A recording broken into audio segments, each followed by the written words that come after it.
자, 현재 이거 눈치를 보게 되면 윤석열을 마구 때리기를 하면서 윤석열을 금방 체포해가지고 바로 그냥 사형을 시킬 것 같이 막 덤벼 들어갔고 제가 해보겠습니다라고 나서고 있습니다. 그래서 막 경쟁적으로 얘기를 하다 보니까 윤석열에 대한 사상 초유 현직 대통령에 대한 출국 금지가 이루어졌습니다. 근데 왜 진정한 또 하나의 대통령 김건희에 대해서는 아직 출국 금지 조치가 내려졌다는 얘기를 못 들었는지 모르겠어요. 네. 자, 관련한 뉴스 먼저 한번 볼게요. 네, 법무부가 어제 12.3 비상계엄 사태와 관련해 내란죄 혐의 피의자로 입건된 윤석열을 출국 금지했습니다. 현직 대통령에 대한 출국 금지는 사상 처음인데요. 공수처는 법무부에 이 윤의 출국 금지를 신청했고 주무부서인 법무부로부터 승인 조치를 했다는 회신을 받았다고 밝혔습니다. 공수처가 출국 금지를 신청한 지 30여 분 만입니다. 참 다행이에요. 이제는 더 이상 해외 나가서 지 멋대로 1,000억씩 막 1억 달러씩 아니면 10억 달러씩 써주는 그 꼬라지 안 봐도 됩니다. 얼마 필요해? 10조 우크라이나 10조 꽂아줘. 그러니까 이제 앞으로는 윤석열 만나러 오는 외국 전상에 대한 입국까지도 거부할 수 있는 그런 것들이 필요할 것 같은데. 저기요, 거부 안 해도 안 와요. 지금. 그래도 이제 걸뱅이들은 오려고 그래요. 안 와요. 이 기회에 남은 깡통이라도 지금 세우려고. 안 옵니다. 절대 안 옵니다. 아무튼 사상 초유의 대통령 순방 외교가 무력화되는 상황입니다. 이렇게 되면 뭐 사실 외교권은 내려놔야 된다고 봐야 되는 건데 중요한 건 이거죠. 현재 윤석열을 누가 수사할 것이냐는 부분입니다. 정말 나 어떤 느낌 받았냐면 이 새끼는 반드시 죽여야 되는 새끼인데 다들 이렇게 뭐라지 입질하는 하악질하는 고양이 보듯이 야 씨 네가 방울 달래? 그렇지. 내가 방울 그래서 달까? 주변 사람들부터 이제 조져가기 시작하고는 있지만 윤석열을 직접 구인 내지는 조사하겠다고 나서는 아직 부서는 없는 것 같아요. 근데 문제는 현재 얘네들이 의도하는 게 진짜 윤석열을 수사해가지고 내란죄로 쳐넣을 목적으로 현재 수사를 하고 있는 것인가, 수사본부가 꾸려져 있는 것인가, 아니면 수사한다고 핑계대고 데려다가 면죄부를 주려고 이지랄을 하고 있는 것인가 라는 부분에 대한 진위가 아직 정확하게 서지 않는다는 거죠. 일단 검찰이 제일 먼저 앞서가고 있습니다. 박세현을 내세워가지고 민정수석도 모르게 선출이 돼. 아마 법무부 장관도 추후 승인을 했는지 아닌지 아직 확인이 안 되고 있어요. 이 박세현을 통해 가지고 윤석열을 조사를 하겠다. 그리고 이와 관련해서 구속수사도 검토하고 있다라는 얘기를 하고 있습니다. 그러면서 자꾸 경찰 특수본이라든지 공수처랑 같이 해보자. 검찰 군부대도 같이 해보자라고 하면서 수사 주도권의 헤게모니를 잡으려는 시도를 하고 있어요. 근데 합동수사는 해도 좋지만 검찰은 절대로 끼어서는 안 된다는 게 헌법적인 해석인 겁니다. 특히나 현재 내란죄라고 하는 부분에 있는 가장 큰 죄인 내란죄를 다룰 만한 법적인 그 효력 내지는 그 권한이 검찰에 없기 때문에 이거는 특검과 함께 특검이 아니라고 치면 공수처나 아니면 고위공직자를 수사할 수 있는 검찰에서 이거를 진행을 해야만 이에 대한 결론을 내릴 수 있고 내란죄로 기소를 할 수가 있어요. 그러니까 다른 건 많아. 모든 거 다 많지만 대한민국에 존재하는 법 중에 제일 형량이 센 게 내란죄거든요.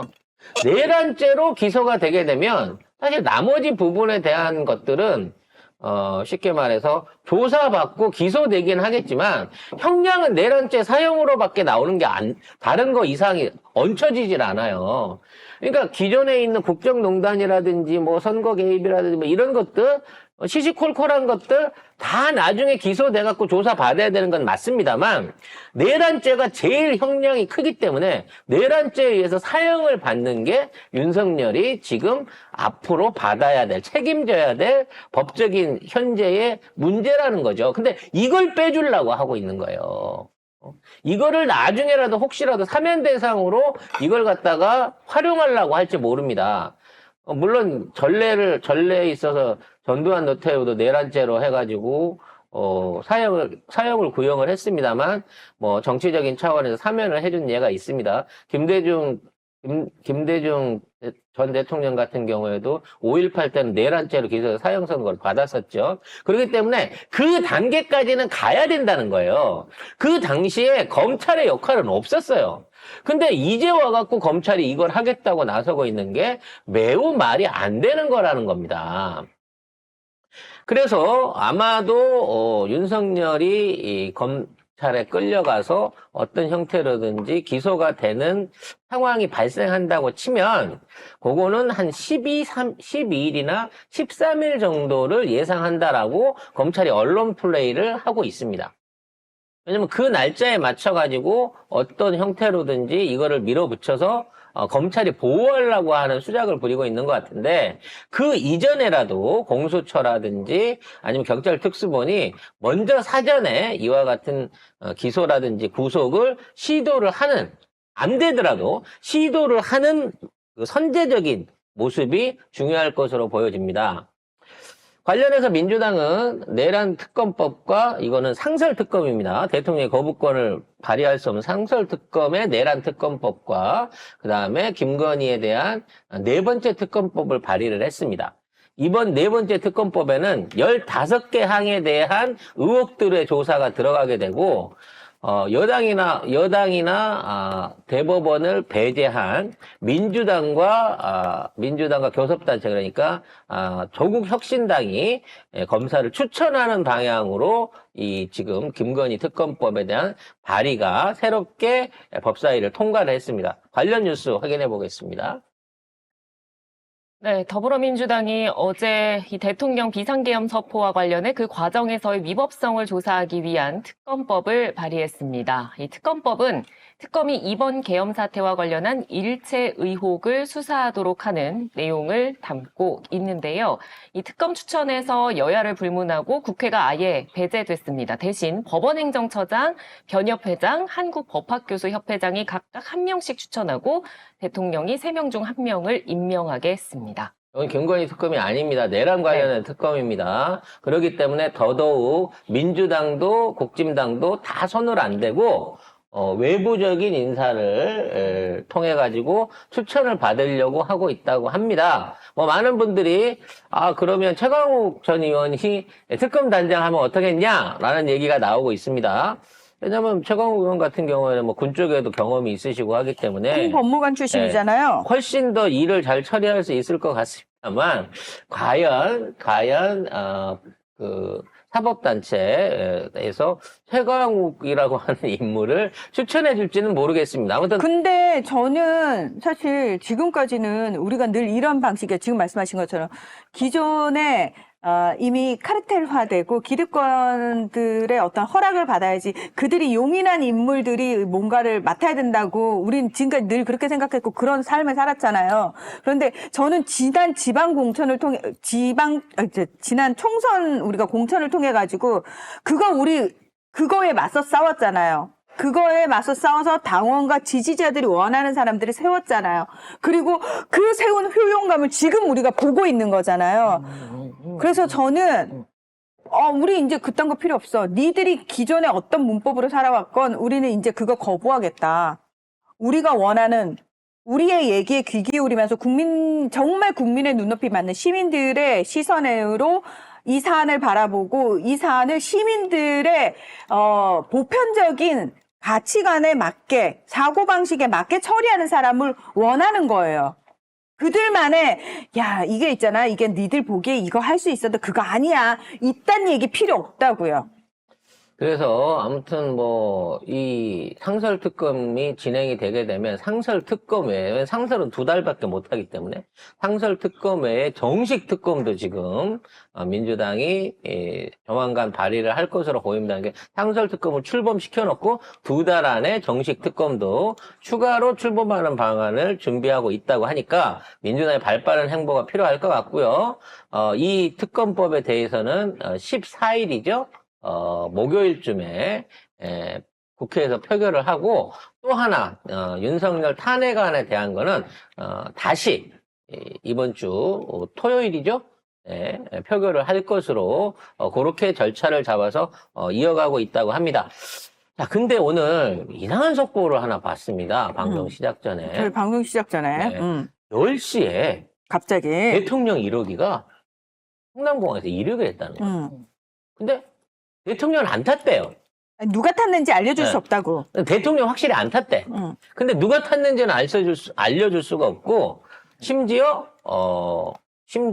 목적지도 알려줄 수가 없다. 라고 얘기를 하면서 대통령 전용기가 오늘 이륙했다는 거예요. 그래서 이게 떴는데, 45분 만에 다시 착륙을 회항을 했습니다. 그래서 경호처는 그냥 단순하게 훈련이었다. 정기적인 점검 비행이었다. 라고 얘기를 하는데 왜 지금 여기 점검 비용을 하겠습니까? 중요한 거는. 앞으로 얘가 출국 금지를 해서 비행기를 탈 일이 없어졌어요. 근데 왜 점검을 합니까? 갑자기 오늘. 게다가 전용기는 뜨기 전 공군 35전대에서 비행기를 정비를 하고 항공통제타워에도 비행 계획이 통지가 됩니다. 그런데 이 공군 1호기가 이륙하기 전에 정비라든지 비행 계획 통지 없었습니다. 몰래 도발이를 깔라고 한 거예요. 저 전용기가. 근데 더 희한한 거는 45분 만에 돌아왔다는 거예요. 내가 보기에는 인천 앞바다쯤 나갔다가 야 빨리 가 격추시켜버리기 전에 그래서 돌아온 게 아닌가 라는 생각이 살짝 들거든요. 어딜 감히 지금 자, 이런 거예요? 지금, 뭐, 다들 접해서 아시는 분들은 아시겠지만, 지금 현재 미군기가 대한민국 전역 상공을 지금 네, 군사위성 어마무시하게 감시를 하고 있습니다. 초계 비행을 하고 있습니다. 미군 전투기들이. 그러니까 너무 싫은데 감시 비행을 지금 계속 하고 있습니다. 이게 참 싫으면서도 지금 상황이 어떤 의미에서는 다행이다라고 해야 되는지 모르겠는데 아무튼 그러면서 미국이 대한민국 영공을 통제를 하고 있는 상황인데 중요한 거는 여기서 공군기가 앞에 정비라든지 그러니까 통상의 어떤 그러니까, 계획이라든지 통상의 출발 전에 움직임이 점검도 안 하고 나간다고 얘기도 안 하고 훅 떴다가 갑자기 갔다가 걸리니까 돌아왔단 말이지. 아마 후후 앞에 있는 공군 1호기 빨리 원래대로 하행하세요. 들어갑니다. 빨리 들어갑니다. 하시면 안 그러면 바로 격차입니다. 격차입니다. 네. 자 그럼- 다시 한번 경고합니다. 이러면서 그럼- 어떻게 해요? 그냥 가면 안 돼? 막 설마 내가 텐데. 나 누구 흉내 내는 거야? 비행기가 45분을 떠 있다가 내려왔으면요. 이 공중 한 바퀴 돌고 내려올 게 아니야. 계속 어디만큼 갔지? 가다가. 한 20분은 간 거야, 지금 어디만큼. 가다가 걸렸어. 한국에서 20분 정도 가면 거의 뭐 부산? 아니면 부산 제주? 제주도 무지래. 20분 가지고 좀 그렇죠. 모자거든요. 부산 정도 부산 정도, 김해 정도는 갈 수 있는 거리를 갔다가 돌아온 거예요. 제자리로. 누가 탔을까요? 대통령은 안 나는 빈 탔다는데요? 비행기라고는 도저히 상상이 되지 않아. 근데 대통령은 안 탔대요. 어딜 가려고 했을까요? 부산 아니 저기 일본이야. 일본? 왜냐하면 미국은 안 받아준다고 그랬거든요. 말레이시아 아니면 일본도 안 받아준다 그랬기 때문에 네. 말레이시아 아니면 하와이 같은 생각이 살짝 드는데 미국은 안 받아준다고 했다니까. 나는 이 새끼가 서해안 쪽으로 나갔을지 아니면 동해안 쪽으로 나갔을지 그게 너무 궁금한 거야. 그 비행 궤적 좀 나중에 확인을 해봐야 될 것 같은데 나는 이 비행기가 절대 빈 비행기가 아니다라는 점에 진짜 문화의 전재산과 우리 이태원 감독의 오른쪽 손모가지를 걸고 싶은 심정입니다. 후회할 텐데 내 전 재산 저 빚도 재산에 들어가시는 거 아시죠? 후회할 텐데. 네. 그래서 이 해프닝이 무엇을 말하는 것이며 여기에 만에 하나 우리가 생각했던 그 사람이 타고 있었다고 하면 그러면 오빠는 있어. 나라도 나갈게. 오빠는 출국 금지 당했잖아. 어떻게 이번엔 배를 타볼까? 그러면서 졸라 고심을 때리고 있지 않을까 싶고요. 부창부수라고 너도 오늘 오후에는 출국 금지 좀 맞아야 쓰겠다라는 생각을 해보게 됩니다. 다들 제 재산을 걱정하시는데 걱정하지 마세요. 없어요. 전 집도 없어요. 제 명의로 된 게 아무것도 없습니다. 예, 그런 사람입니다. 예, 그래서 괜찮아요.